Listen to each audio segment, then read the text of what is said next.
덩어리는 많은데 간단하게 했어요. 지금 뭐 하여튼 크게 보면은 유럽의 급진적화와 같은 두 개씩 기본적으로 생각하고 유럽에는 유럽 의회가 이제 올해 2005년만 하면 2024년에 유럽 의회 선거가 있어요. 선거를 통해서 대략적인 지형들이 표현되는데 유럽 좌파는 이제 두 가지 레벨인데 하나는 이제 그 GUNG가 되어 있는 거는 이제 유럽 의회의 공식적인 교섭단체이고 당들이 이제 100% 1차전 하는데 이제 페이라고 해서 유럽 좌파 당이라고 하는 옥상을 지어놓은 거죠. 그러니까 유럽 연합 차원의 좌파 당이 있는 거죠. 근데 그 밑에 각 당들이 들어가서 보이기 때문에 실제로 조직으로서 규정을 갖고 있다. 뭐 좀 힘들지만 어쨌든 유럽 연합이라는 초국가적 그 실체 속에서 하나의 세력화되어 있는 거죠. 그래서 지금 지난 선거에서 배치를 보게 되면 이게 이제 좌파거든요. 이 새끼는 이제 피플스 파티니까 국민당의 우파, 중도 우파, 그 다음에 산인당.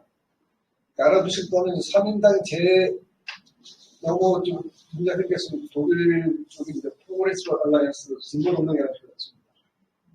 일단 이제 사회주의 입장에서 빠져나와가지고 하는 표현이었습니다. 3인단계 우파가 이제 중도우파가 중도자고 약간 앞서 있죠. 그 다음에 이제 리뉴 이제 우파입니다.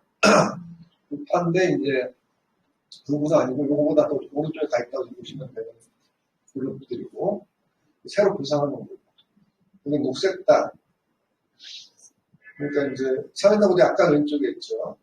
있는데 이제 이쪽 대결에서도 좀 좌파 좀 딸리죠. 그다음에 이제 그 밑에 아이덴티티 데모크라시가 얘기했을 때 그쪽이 극우에 가까운 그룹들이에요. 이 두 쪽이 이제 제법표를 차지하는 거에 비해서 보면은 유럽 통합 좌파가 이제 현저히 약하죠.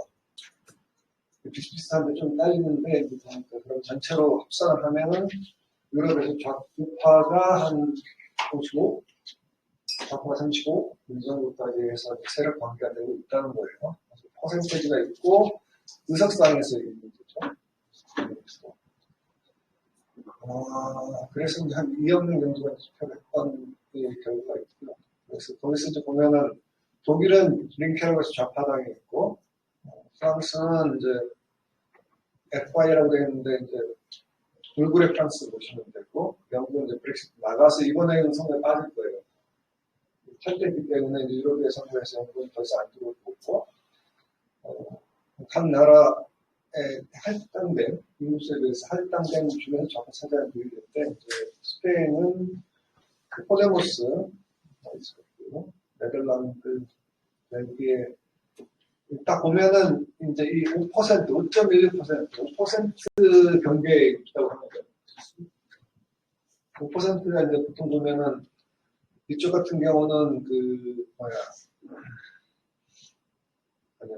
비례대표제를 하기 때문에 5%가 조금 낮은데도 4%, 3%인데 대략 5%가 비례대표제에서 이제 제도가 안으로 들어가는 하한선이 되는데 거기에 딱 걸려있다 보시면 돼요. 그래서 이제 일부 동유럽에서 뭐 체코라든지 이런 나라들이 이제 들어오면 주로 다 이제 경고하고 유럽 외에는 이제 NE표, 유럽 외 동맹이라고 해서 근데 이제 이탈리아, 폴란드, 루마니아, 헝가리, 오스트리아, 불가리아, 슬로바키아, 크로아티아, 리투아니아, 라트비아, 슬로베니아, 에스토니아, 루셈부르크, 몰타는 없어요. 하나. 제한되어 있다라는 거고. 각 나라별로 이제 보게 되면 주요 나라는 이제 독일, 그린케가 지금 2009년, 2007년에 만들어져서 2009년, 13년 쭉 보게 되면 점점 떨어져요. 10%대에서 지금 5%까지 이제 떨어져 있고요. 근데 여기에 이제 집행부 비판하면서 이제 레겐 크랭크라고 하는 여성 정치인이 그러니까 좌우가 섞여 있는 약간 있는데 이제 탈당해 자기 이름을 거는 희한한 유튜브에서 바겐네이트라고 해서 비슷하고 있는데 테어노트 게라칸트에서 이성과 정의라고 그러니까 이 이제 좌파 정당이 이제 당 명칭에 이제 이런 거 쓰는 것도 되게 좀 희한하죠. 근데 개인적으로 지지율은 지금 한 여기 왔다 갔다 하긴 하는데 15%에서 다수가 훨씬 높게 나오는 그런 상황입니다. 근데 이게 이제 실제로 신당 결성을 했는데 선거로까지 이어진다는 보장은 없는 거죠. 근데 이제 유럽에도 달랑달랑 한 거예요. 계속 줄었어요. 그러니까 이제 아페데라고 하는 이제 그 독일과 대항해로 간 군부 정당이 원내 진출하고 하는 데 비하면 거꾸로 비례해서 역비례해서 이제 민주가 망하고 있는 이런 경우를 가지고 있는 거고. 프랑스는 이제 상당히 복잡한데 어쨌든 지금 대선에 나와서 선동한 장 멜랑숑은 이제 라 프랑스 앙수미 그러니까 불굴의 프랑스예요. 당 이름도 희한하죠. 희한한데 두 번에 이제 뒤집기는데 어쨌든 처음에 프랑스 공산당하고 투입을 했다가 프랑스 공산 까고서 이제 주도권을 쥔 거예요. 그래서 이제 2070년 대선에서는 이제 프랑스 보시그에서 좌파 전선, 좌파 당이었고 해서 이제 4등 했었는데 다시 2017년에는 이제 공산당 제끼고 불굴의 프랑스 만든 다음에 이제 2017년 선거에 나와서 이제 2배 가까이 얻었죠. 4등을 하죠. 그 다음에 이제 지난 대선 때는 3등 하죠. 그러한데도 2등이 이제 극우 마린 르펜이 2등을 한 거죠. 극우에 밀린 거예요. 공산당은 이제 멜랑숑 버림받고 파뱅 루셀이라는 새 지도 당 대표인데 나왔는데 완전히 찌그리 평가하는 거죠. 이걸로 있는 상태니까 프랑스 공산당이 완전히 쉽게 홍어 머시기 동네 뭐 이런 정도까지 되는 거예요. 그래서 이제 그 유럽의 같은 경우는 이제 근데 이제 기억하셔야 되는 게 미표라고 들어보세요. 지난번 선거가 대선에서 이제 2등을 했을 뿐만 아니라 좌파 이제 프랑스 사회에서 사람 바꾸는 걸 기억하는데 프랑스 사회당이 망했어요. 멜랑숑 선동했을 때 사회당이 망했기 때문에 이제 선동을 할 수 있었는데 원래는 이제 2등을 마린 르펜 제껴야 되는데 못 제끼고 선동을 한 거거든요. 그런 다음에 총선 때 작년 총선 때 지난해 줬죠. 밀표라고 하는 거는 재정비를 한 거예요. 그러니까 멜랑숑이 총대를 이제 잡고서 이리 모여 그러는데 다 갈 수밖에 없어요. 그러니까 밀표는 600년 혁명을 이렇게 통해주는 그 생태사회 민중 세연화 뭐 이런 뜻이에요. 그러니까 뭐 이름도 정당 선거연합인데 이제 뭐 사회한테 비슷한 개념인데 500만 표 그런 거 가까이 얻어가지고 이제 500, 1차, 2차가 있어요. 2차 몰아줘서 왔는데 이제 6회가 이게 좌파가 다 여기로 모인 거예요. 다 모였는데 577분 130이에요. 완전히 찔러진 거예요. 서울에 전략도 가고 혼자 가만히 할 때도 있었는데 할 정도에서 사회당 그 존재감이 없어지고 그 뉴페에 4개 블록이 있는데 아까 FI가 멜랑숑의 불굴의 프랑스고 얘가 이제 주력의 절반을 해나온 거죠. 그래서 이제 제대로 된 정당의 위치가 올라오는 거고 그 밑에 이제 사회당이 찌그러져서 이제 독자적인 게 아니라 소수사회당 프로세스가 엄청난 그 역사적 정당인데 완전히 찌그러져서 이제 뉴페의 한 부분으로 들어가서 이제 5%도 안 되는 31선에 오르고 선택으로 2m로 들어갔으면 또 공산당도 찌그러져서 이게 공산당 그룹이에요. 민주공화파, 민주공화 좌파 거기서 찌그러져서 20%까지 갔으니까 프랑스에서 유럽의 전통 좌파가 얼마나 많이 찌그러졌는지 알 수 있는 거죠. 그래서 유럽의 선거에서 불굴 프랑스가 싹쓸이를 해서 유럽의 선거에서 좌파 내에서 전체로 보면 70% 정도밖에 안 되는 찌그러졌잖아요. 그렇지만 공산당은 제로 그런 상태죠. 그런데 지금 프랑스 공산당의 재기는 거의 불가능하다 이렇게 볼 수 있는 거고 스페인 좀 경우가 틀린데 어쨌든 포데모스가 등장했잖아요. 근데 이것도 이제 없어졌어요. 이제 포데모스도 없어진 건 아닌데 올해 선거, 작년 선거에서는 수마르라고 단결 이런 뜻이 있어요. 급격하게 또 이제 바뀌고 또 바뀌고 이런 거예요. 그래서 이제 사회당이 살아나서 났는데 21년에 이제 사회당의 연정에 포대부에서 참여를 하죠. 그런 다음에 지방선거에서 내가 당을 일으키게 하다가 파블로 이글레시아스가 참패한 다음에 사퇴를 해요. 그래서 갑자기 이제 주인공이 없어진. 그러니까 프랑스는 멜랑숑이 떴다 그러면 그만큼 더 떴던 인물이 파블로 이글레시아스인데 이제 사라졌어요. 책임지고. 그래서 이제 작년에 총선에 이제 31석으로. 그래서 이제 좀 복잡한데, 생략하면 어쨌든 한때 사회당을 제끼고 새로운 세력으로 갈 거라고 기대가 있었는데 점점점 이제 찌그러들고 있는 거죠. 득표는 많이 줄어들었고, 유럽의 지금 되는 거고. 그리스를 보면 그리스 시리자는 이게 사실 시리자의 등장은 이제 모든 좌파들이 기대를 걸었던 코스였는데, 또 극적으로 이제 패배했죠. 패배하고 이제 2019년에는 총선까지 패배하면서 찌그렸고, 2023년에 이제 우파한테 자꾸 넘겨준다는 우파가 이제 IMF 시기를 이제 졸업을 하죠. 하면서 더 찌그러진 상태였다고 보는데요.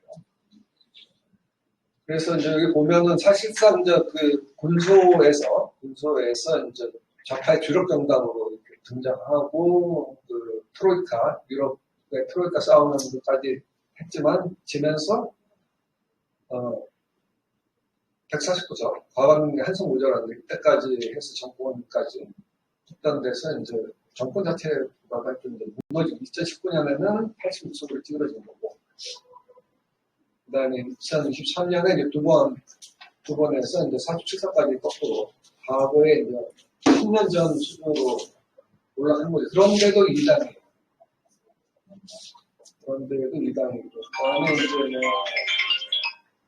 유럽에는 이제 올해도 더 줄어들 것 같고 그리스 공산당은 아무 관계없이 그냥 내길 간다의 주인데 쭉 보면 이제 5%에서 7%, 8% 왔다 갔다 해요. 대통령 쪽. 주목을 안 받으면 좀 많고 주목을 받으면 떨어지고 이런 현상을 하고 있어요. 그래도 20석 가지고 있죠. 네. 근데 이제 러시아를 까지 못하는 이유가 이거예요. 이게 없으면 당이 망해요. 여기서과 아주 독특한 성격 연구 대상이죠. 유럽의 성격이 아슬아슬하게 이제 기능을 하고 있는데 그냥 계속 유지를 하고 있으니까.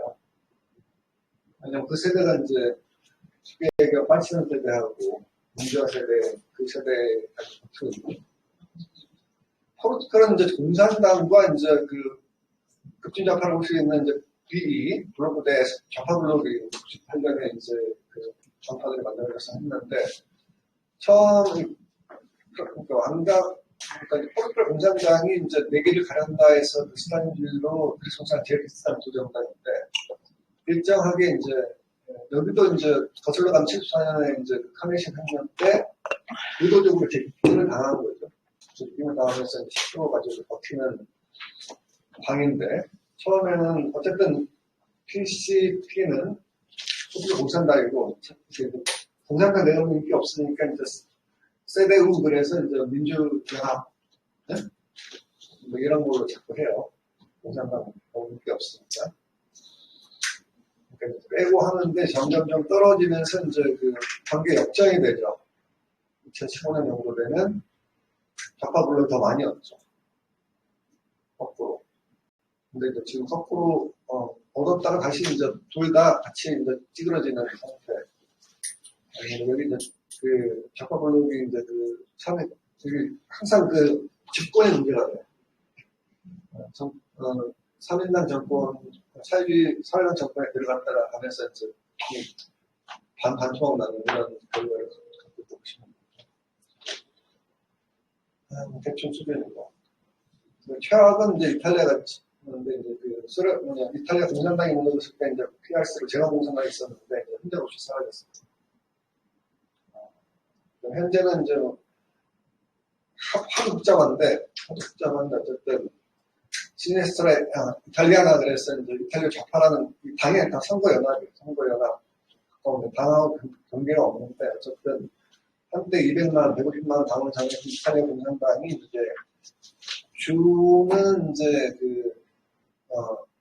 좌파 민주당으로 갔는데 버스 쪼개지고 제가 공산당 쪼개지고 해서 그 양쪽 합쳐서 만든 게 지금 이탈리아 좌파인데 이제 거의 경계에서 3% 경계에서 생명을 유지하는 수준이라고 보시면 돼요. 숫자도 아니고 또 다시 또 연대체역에 연대체 단위에 단위 그래서 숫자입니다.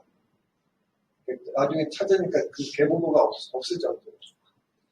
근데 제왕공산당 사실 91년에 공산당 해산할 때 노하고 우리 길 간다 그래서 한 5%를 갖고 있어 8%를 갔었는데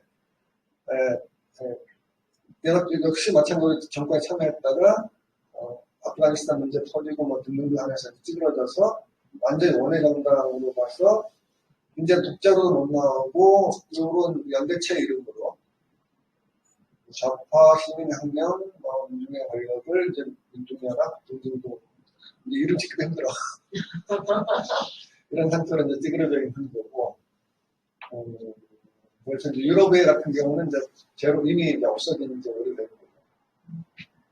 이탈리아의 그래서 이제 경제위기 있고 국익의 성장에 비해서 굉장히 하고 있다.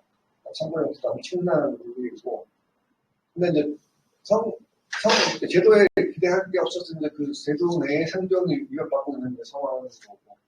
그럴 때 이제 사회운동자파, 크게 봤을 때 사회운동자파, 그러니까 꼭 정당만 있는 게 아니니까 이쪽들이 균형 투자했는데 이것도 사실은 이제 2008년 이후로 이제 성과가 없다 보니까 찌그러지고 있다 이렇게 보시면 됩니다. 남의 쪽 같은 경우는 지금 저기 핑크타이드가 여기 2011년이 이제 1차의 거짓말 마지막 무렵에서 이제 이 정도 빨라는 말이었고, 그 다음에 2018년에는 이제 위기였다고 하는 2010년대 중반에 후반 위기였을 때 정말 많이 뺏겼죠.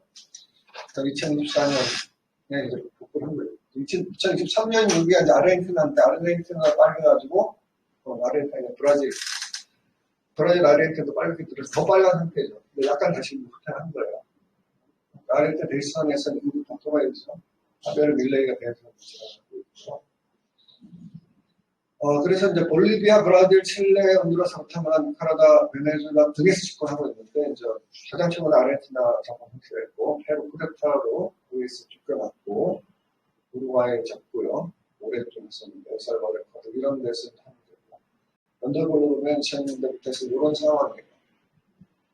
소비에서 분홍색은 조금 오는 건 빨간색은 조금 덜 붙이고요. 어떻게 보면은 2010년대 형성에서 그리고 샤베스 형성된 시기가 있고 10전에 샤베스 죽고 나서 10년 후반부터 이제 말까지 위기였다가 끝났다 했는데 아직 앞으로 다시 생각하는 거죠. 최근의 사건은 이제 볼리비아 쿠데타 정부 뺏겼는데 다시 뒤집는 거고 해보면 됐는데 다시 이제 갇혀있는 상황이죠. 반면하고 한번 보면 아르헨티나는 이제 페론주의 정당이에요. 페론주의 정당.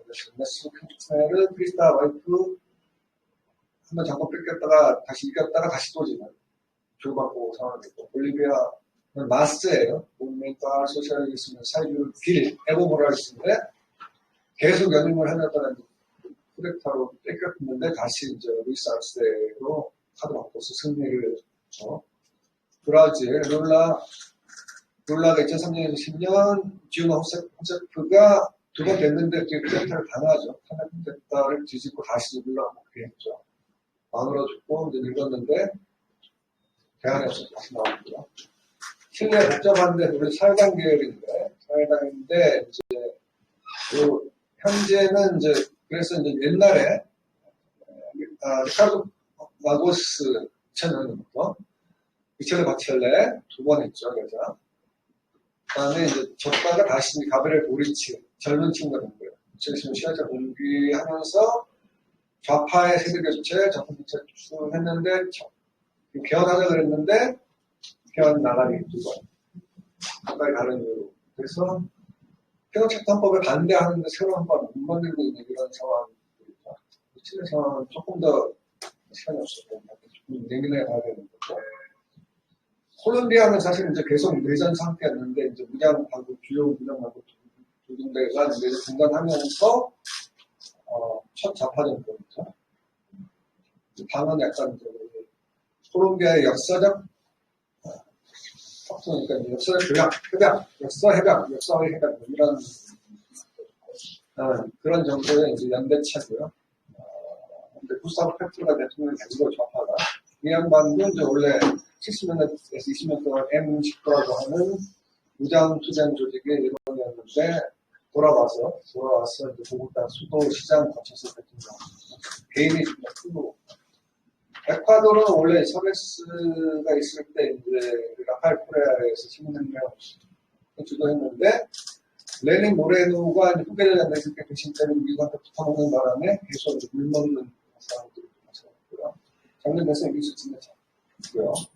엘살바도르는 그 오래된 그 파라우드 마르틴 해방전사 그래서 둘이 이제 했는데 조용히 사라졌고 과테말라는 최근에 어떤 과정이 있었는데 올해 며칠 전에 베르나르도 알바로가 이제 선거에서 이겨서 작년에 무명인데 이제 이겨서 결선에 올라가지고 6대4로 그 전 대통령 부인 제 카드가 없으니까 부인을 내세워서 전 대통령의 부인이 있는데 그 6대4로 뒤집어서 결승을 됐어요. 그러니까 검찰총장에 맞서가지고 선거 무효라고 하면서 그 난동을 죽여서 이제 계속 집어넣고 빼고 막 이런 쇼를 하다가 결국은 취임식도 몇 시간 올해 일요일 날 오후 2시 하기로 했는데 새벽 2시 한 거야. 근데 했어요. 온두라스도 사실 이제 피파에 대해서 제일 먼저 2009년에 이제 그 마누엘 셀라야라 이 사람은 작가인데 어쨌든 피파에 좀 동조하니까 아웃 시켜가지고 쫓겨났다가 망명해서 다시 돌아와가지고 여기 와이프가 이제 시오마라 카스트로예요. 이 사람의 와이프가 이제 세 번째 도전 때 대선에서 이기죠. 멕시코 사실 굉장히 복잡한데 원래 그러니까 좌파 정권인 PRD라고 민주혁명당이 있습니다. 그게 이제 정권에 계속 실패하다가 거기 좌파인 이제 안드레스 마누엘 로페즈 오브라도르 암브로라고 부르는데 이 사람이 모레나로 PRD 좌파 끌고 나온 다음에 이제 지난번 선거에서 이겼어요. 이제 올해 선거를 해야 될 것 같은데. 니카라과는 혁명했던 데죠. 혁명했는데 이제 2006년에 다시 돌아왔죠. 돌아온 다음에 다니엘 오르테가가 이제 그때 계속 사연이 문제는 많아요. 하나 문제도 있고 와이프하고 등등등등 별로 바람직하지 않은 형태로 다시 갔는데 좀 어쨌든 대외적으로는 관계국을 외치면서 안에서는 이제 원래 이제 니카라과 혁명이 이제 그 산디니스타 전선이 집단 지도력으로 유명해서요. 20세기에서는 혁명의 가장 모범적인 혁명과 이제 그 전편의 모든 사례가 그렇게 안 찍혀졌고 하나는 생략하고 작년에 이제 페드로 카스티요. 사실은 이 사람도 돌프에 아무 병력이 없는데 대선에 나왔다가 사람들이 그지같으니까 뒤집어도 됐는데 그냥 제일 이기자마자부터 괴롭혔다가 결국 이제 의회때타까지 해서 이제 탄핵시킨 다음에 쭉 시켜놓은 거죠.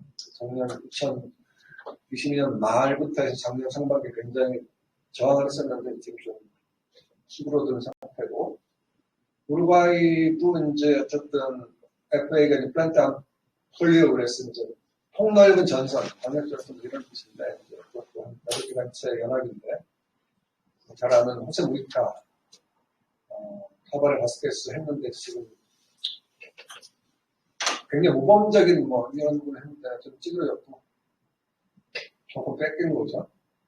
베네수엘라 오고 차베스인데 아직 이제 니콜스 마두로 살아있어요. 우리 아마 우리쯤 생각할 것 같은데 이제 경제 위기가 미국 경제 제재 속에서 이제 살아남았다 진행중이다. 근데 이제 국내 너무 그 인플레 문제 때문에 외국 보도가 심해가지고 실제로 그 위기가 뭐 석을 펑펑 써가지고 다 말아먹었다는 이런 식의 그 외국 보도인데 사실은 경제를 죽이기 위해서 미국이 베네수엘라의 석을 다 빼버리고 난 다음에 이제 그 공작 그런 얘기가 다 빠져있는 거죠. 근데 어쨌든 이제 이 중심축이 없는, 차베스 있을 땐 차베스 중심으로 해서 베네수엘라, 볼리비아, 에콰도르를 중심으로 해서 이제 그러니까 급진블록, 원본블록들 서로 협력하고 이렇게 가는 게 있었는데 이제 어쨌든 중심이 없다. 현재로서는. 그러니까 마두로가 베네수엘라 지켜내는 그것도 뭐 급급하지. 그러니까 뭐 그러니까 생각은 있지만 못 움직인다는 거고. 최근 들어서 이제 상황은 이제 뭐 가까이 부정적인 요소는 약간 크게 살아났지만 아르헨티나였죠. 쿠바 귀환 실패했죠. 에콰도르 실패했죠. 페루 백파에서 못했겠죠. 그다음에 네가티바 측면이고 또 과테말라 아까 얘기한 대선에서 그러니까 돈만 안 먹으면 이길 수 있다. 다 돈 먹이 없기 때문에 하자면서 이 승리할 수 있는 그 포텐셜이 있다고 한 거예요.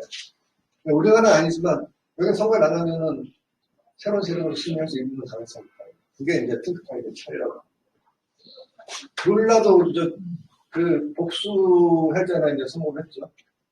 그 스트레스 때는 거의 뭐 와이트 도시 보면 그랬지만 온두라스 역시 돌아왔고 칠레도 아까 이제 세대 교체에 문제가 있는 거죠. 유럽파에 맞섰습니다. 근데 이제 말씀드렸듯이 이제 개헌이 안 되면서 차 상태에 볼리비아였습니다. 그러니까 이게 뭐냐면 옛날에 쿠데타 일어나면 끝. 근데 쿠데타 일어났더라도 다시 붙는다는 거죠. 그래서 뒤집고 그다음에 지금은 이제 역설적으로 그러니까 게릴라나 무장성 당하지 않기 때문에 선거로 중심으로 가는 거고 그러다 보니까 대중투쟁으로 쿠데타를 일으켜도 뒤집고 이제 이런 그 뭐라 그럴까 지구전 개념의 이런 구도가 형성되어 있다. 근데 전형적 구조는 어쨌든 기치상으로 반신자유주의를 걸고서 이제 기여를 하는 거죠. 근데 이제 공통의 보호는 21세기 사회주의라는 수사를 사용하지만 그 내용은 없는 거죠. 근데 근본적으로 그 글로벌한 그 밸류 체인에서 그 바닥에 있는 사람이기 때문에 스스로 그 한 축을 차지하면서 최소한 대륙적으로라도 자기적 생산 구조를 갖춰야 되는데 그런 것들이 약하기 때문에 메르코스르라든지 그러니까 이제 브릭스에 대해서 기대를 하고 있지만 딱 그게 없는 거죠. 미국이 갖고 있는 밸류 체인의 그 사슬에 대해서 대항할 수 있는 라인을 세워야 되는데 중국은 여러 가지 이유로 이제 그걸 못하고 있는 거고. 근데 여기서는 딜레마예요. 왜냐면 미국하고 각을 세우다 보니까 중국은 손을 잡지 않을 수 없는데 그게 이제 썩은 동아지를 될지 진짜 힘들죠. 그래서 이제 핑크타이드가 전 대륙적 성되는 것은 역사적으로 긍정적인, 거시적으로 되는데, 급진블록은 위기, 국민이 약화되고 있는 문제들이 있는 거고, 그다음에 더 우려스러운 거는, 그러니까 준비가 안 된 상태에 정권 잡게 되면 쭉쭉 활동을 빨려 들어가는 거예요. 같이 있다 갑자기 상관들고, 가만히 있다가 피해야 되고, 이런 상황이 된단 말이에요. 그러다 또 승전을 때려치고 나오고, 뭐, 이러니까 이제, 이 핑크타이드 밑에서 대중투쟁들의 동력이 받쳐주는 건데, 그 사이가 점점 느슨해지는 거예요. 과거에 싸우면서도 서로 했던 그, 남의 특유의 창조 긴장 이런 것들이 사실을 되는 거고, 좌파를 뒷받침했던 아래로부터의 대중 동력이 약화되는 거는 상대적으로 위험스러운 질문이다. 간단히 얘기하면, 유럽에서는 좌파 제도 프로젝트가 완전히 실패했다. 특히 이제 코로나 이후에 전에 강했지만 특히 그 이후에 이제 포퓰리즘의 우세, 이쪽은 완전히 우세해서 사실 그러니까 제도 밖의 세력들이 제도 안으로 치고 들어오는 상황에서 제도 안에 겨우 붙어 있던 그 좌파는 그 안에서 밀려날 일이 있다고 합니다. 그러니까 유럽은 생존의 위기에 빠져 있는 거고, 그다음에 이제 남미는 지속 가능성의 위기.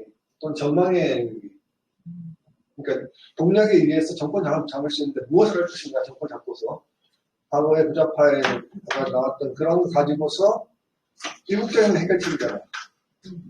국유화, 또는 뭐 사회화 이런 걸 하더라고요. 근데 이게 문제는 대륙적으로 풀든 전술적으로 풀어야 되는 상황이 되기 때문에 지속 가능성의 문제와 전망의 문제가 연이어지는 정책 프로젝트 실패 속에서 하다 보니까 쓰지 않았는데 이 피로가 누적되고 있어요.